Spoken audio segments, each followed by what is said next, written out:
So for a show that lasted 20 years and is still going, you'd think there has to be some interesting facts about it, right? Hey everybody, this is David, and today I'm going to be doing a list of some fun facts about Power Rangers.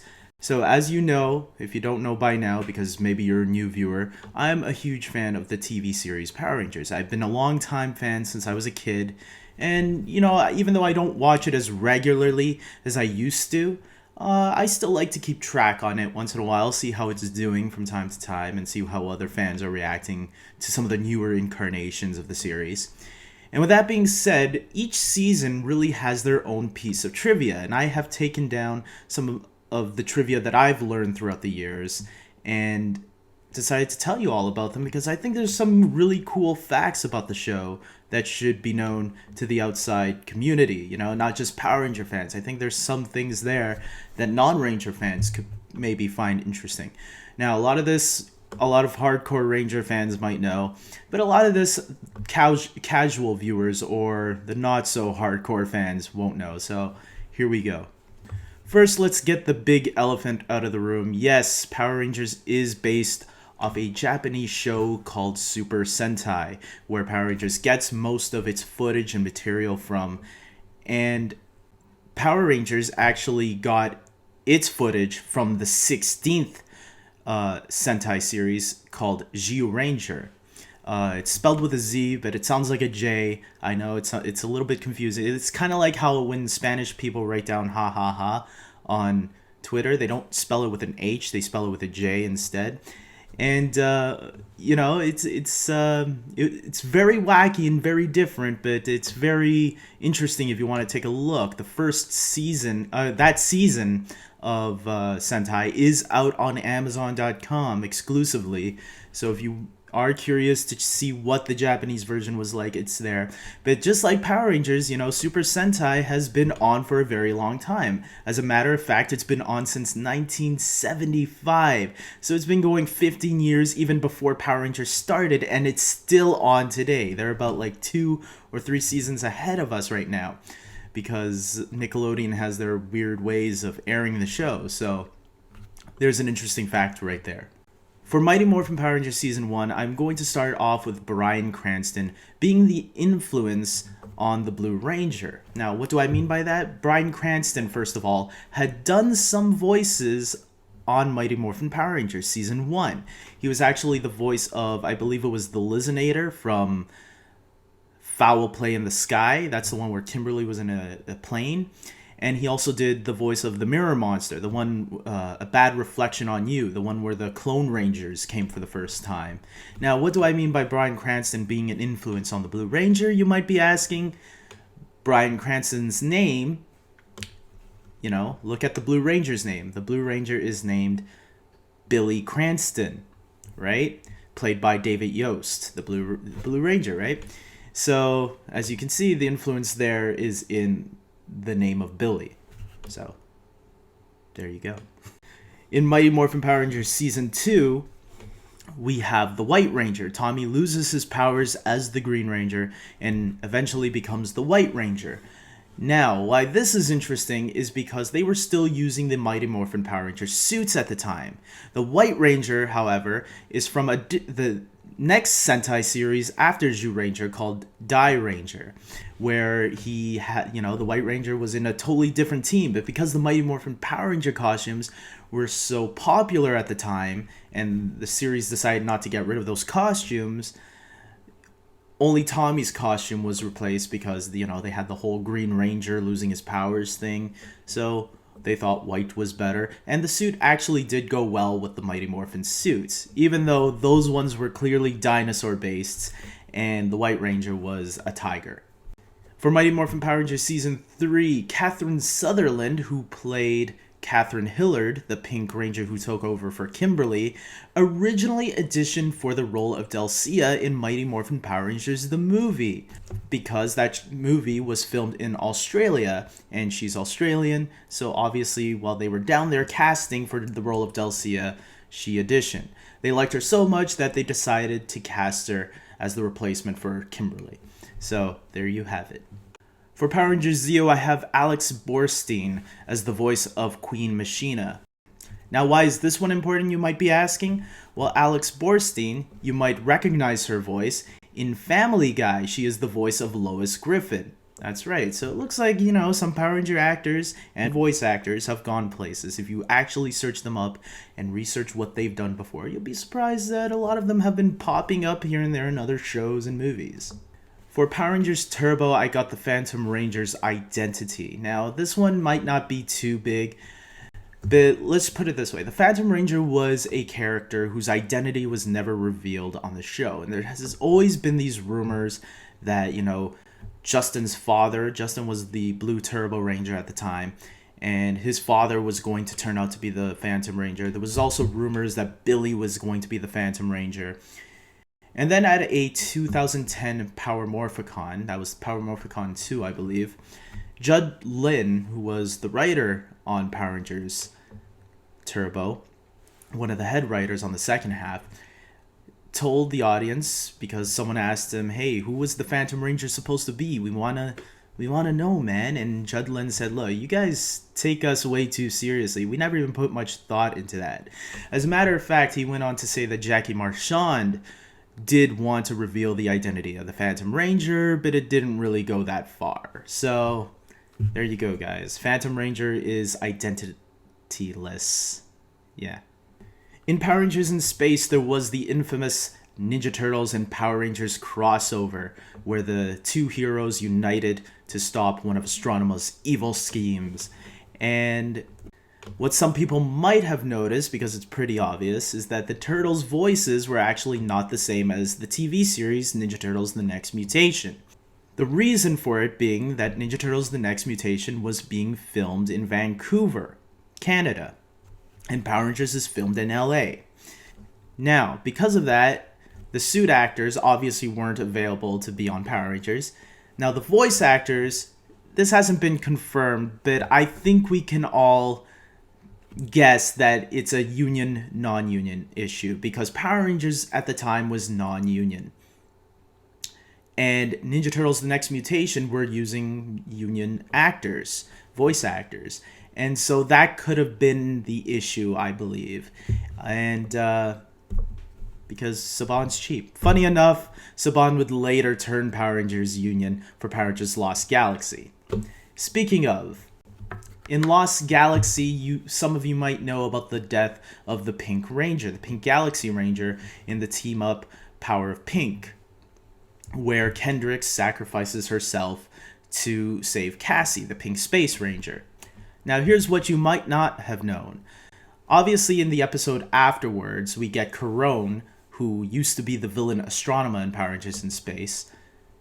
She becomes the new Pink Galaxy Ranger, but the original idea was actually supposed to be Cassie becoming the Pink Galaxy Ranger, taking over for Kendrix because feeling bad about what happened to her in the previous episode. There are rumors that some episodes were filmed with Patricia Jolie as Cassie as the Pink Space Ranger, but I have not found no proof of that. I have not seen no one from the show confirming that or anything, but you know what? It could be possible. They could have filmed some episodes, and voila. For Power Rangers Lightspeed Rescue, I have the Titanium Ranger. The Titanium Ranger, for those of you that don't know, was the very first American-made Ranger ever created on the series, because by that point, they have been using all Japanese footage for most of the Ranger fights, with some American footage blended in here and there. But the Titanium Ranger, because there was no sixth Ranger in the Japanese version of Lightspeed Rescue, they wanted to have a sixth Ranger to carry on tradition, and that's why the Titanium Ranger was created. And as a matter of fact, the opening shot of Lightspeed Rescue during the opening theme, that was the only shot where the Titanium Ranger was actually filmed in Japan. The Japanese actually created the suit for Saban, and so then Saban carried it over and used it on their show. In Power Rangers Time Force, I got Rancic doing a Mad Max reference. Now, for those of you that don't know, Vernon Wells, who plays Rancic, the villain on Power Rangers Time Force, was actually a villain in Mad Max, Road Warrior. And in the two-part episode, Movie Madness, there is a little reference to his character. I mean, if you got the actor, why aren't you going to pull off that joke, right? In Power Rangers Wild Force, we had two of the best team-ups of all time. Many fans would say that some of the best episodes in Wild Force were actually the two team-ups. And Wild Force isn't considered the most popular season of all time. So, the team-ups were Reinforcements from the Future, where the Time Force and Wild Force Rangers teamed up. And we also got Forever Red, which was a fan fiction made in heaven, brought to life. And, a lot of people still talk about how great these episodes are, but maybe one of the reasons is because the two episodes were actually written by a former fan of the series who actually owned, he controlled a site. I forgot what the site's, it might have been Power Rangers Online or something like that. I could be wrong, but I'm sure someone will correct me in the comment section below. And so this was written by a former fan whose name escapes me right now. I should have researched it, but screw me. And that could explain why it was so awesome. I don't know. These episodes are still listed as some people's all-time favorite. It's considered my all-time favorite episodes, definitely. So, for Power Rangers Ninja Storm, it was the very first season to be filmed in New Zealand. This was the first time the series had been moved to New Zealand, because for the first 10 seasons, it was being filmed in Los Angeles. Now, noting that, this is also the second season that was done by Disney, because back in mid-2001, Disney had purchased some of Saban's things, and one of the things that he purchased was Power Rangers, and apparently it was accidental. I don't know how true that is, but whatever. And Power Rangers Wild Force was actually supposed to be the final season, and Disney was considering canceling it. But at the last minute, producer Doug Sloan, who used to work on Power Rangers but left after the first half of Power Rangers Turbo, convinced Disney, hey, you guys can make this on a cheaper budget and if you move it to New Zealand. And Disney, looked at it and thought, maybe this is a good idea. So they sent it to New Zealand, and Power Rangers stayed there for a couple more years. For Power Rangers Dino Thunder, I could go with the easiest route and say that Tommy returns, but that's not really a trivia. That's pretty obvious if you go on IMDb and see Tommy's name there, or anywhere that has the cast listing for Power Rangers Dino Thunder. But what I will say is that there was a nice little reference to its Japanese counterpart. When Ethan and Connor go to Tommy's address, his address is 1992 Valencia Road. For those of you that don't know, Geo Ranger, which was the series that Mighty Morphin Power Rangers was taking its footage from, aired in 1992. Mighty Morphin Power Rangers would air in August 1993. You can also probably say that Mighty Morphin Power Rangers started production maybe in 1992. So, for Power Rangers SPD, as some of you might know, a battleizer has always been a tradition since Power Rangers in Space by that point. So, SPD came up with a battleizer, and it was the first time where, unlike before, the battleizers were an American-made thing. Unlike before, though, where we would always take things from the Japanese, SPD was actually the first time where the Japanese wanted something from the Americans. So when the Japanese did their crossover with the SPD Mystic Force counterparts, they actually added the battleizer in their team-up.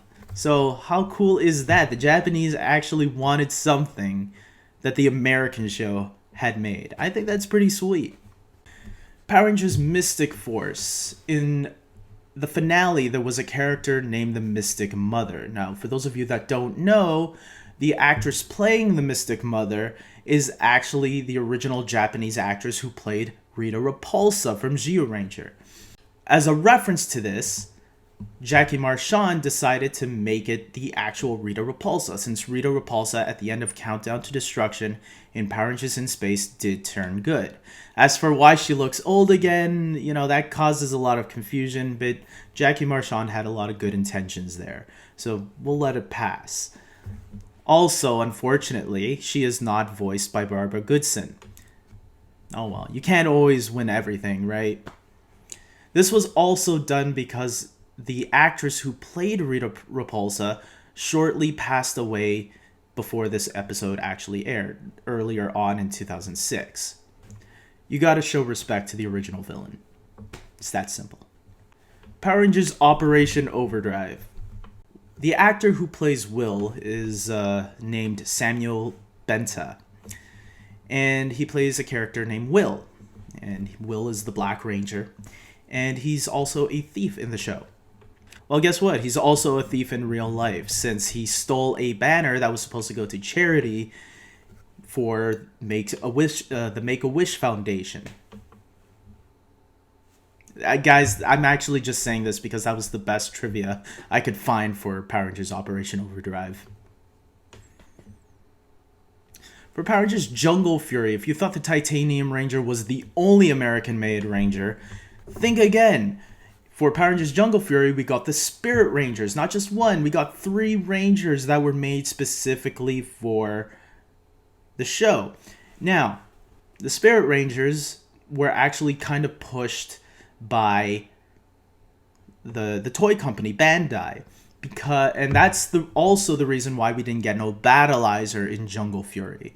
Also because there might have been issues with the budget.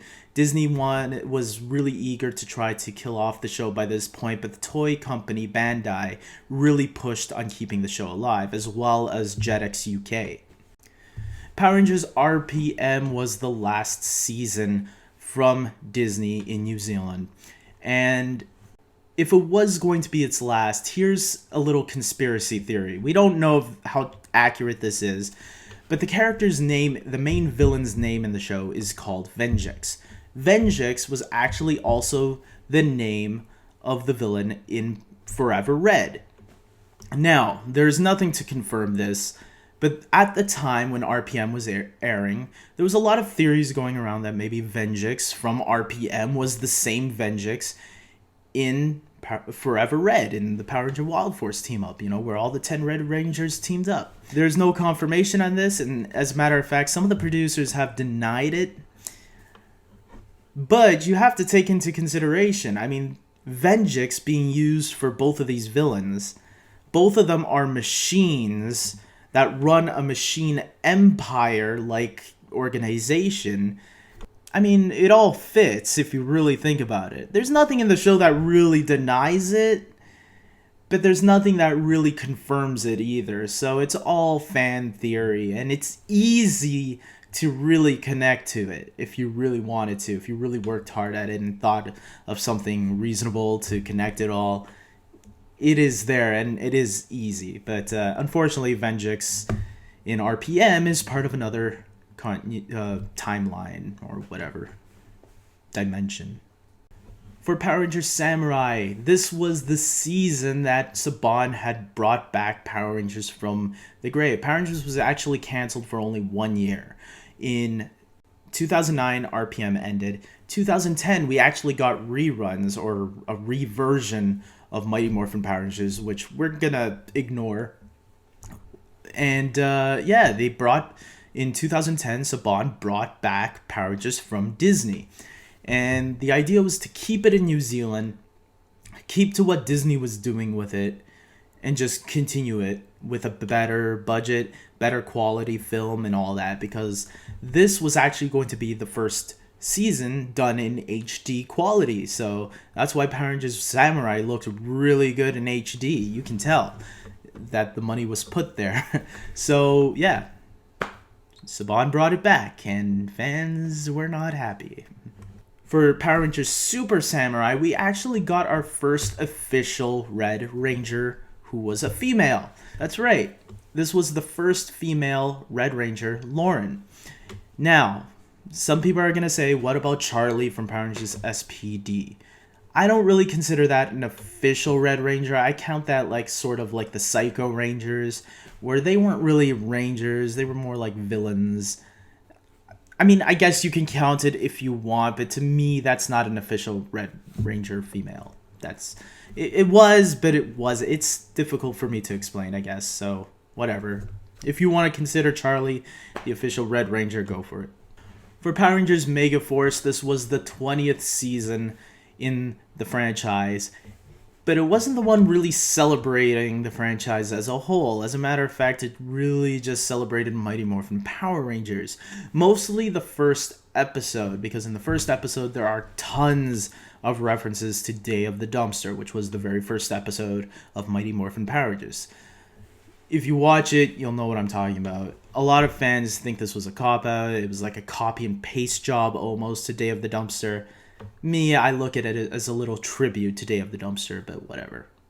For Power Rangers Super Megaforce, for those of you that don't know, this was the season 21, which used a lot of the past suits. The Super Megaforce team had the ability to use the powers of Power Rangers from the past.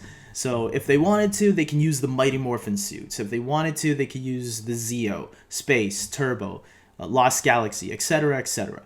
They could use any powers they wanted because they had all of them to their disposal.